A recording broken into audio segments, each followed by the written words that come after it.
Today on the Stay-at-Home Chef, we're making my perfectly easy homemade waffles. These waffles are fail-proof, so anyone can make them. You can whip up a batch at the beginning of the week and keep it in the fridge for 5 days, which means it's super easy to have waffles every morning for breakfast. Start with 2 cups of flour in a bowl. Add in a tablespoon of sugar, a tablespoon of baking powder, and a 1/4 teaspoon of salt, and then give that a quick stir.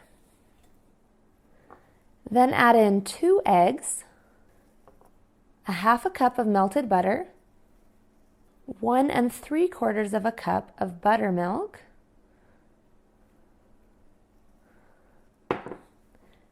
and a 1/2 teaspoon of vanilla extract, and stir this all together.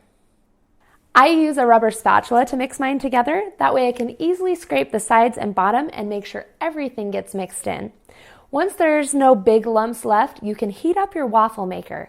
I'm using a Belgian waffle maker today, which makes a thicker waffle and it's usually round, but this recipe works in any waffle iron, so you're good to go with whatever you have. Spray your waffle iron with a little non-stick spray so your waffle doesn't stick. Then scoop in the batter, and if you look at the instructions for your waffle iron, it'll tell you about how much your waffle iron can handle. Close the lid and let it cook. Those instructions that came with your waffle iron are actually super important because they tell you how much batter to put in and how long it takes to cook the perfect waffle.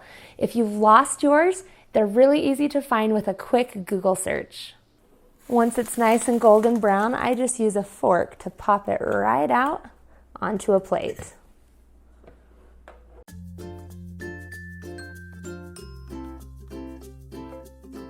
For the full written recipe, visit my website, www.thestayathomechef.com.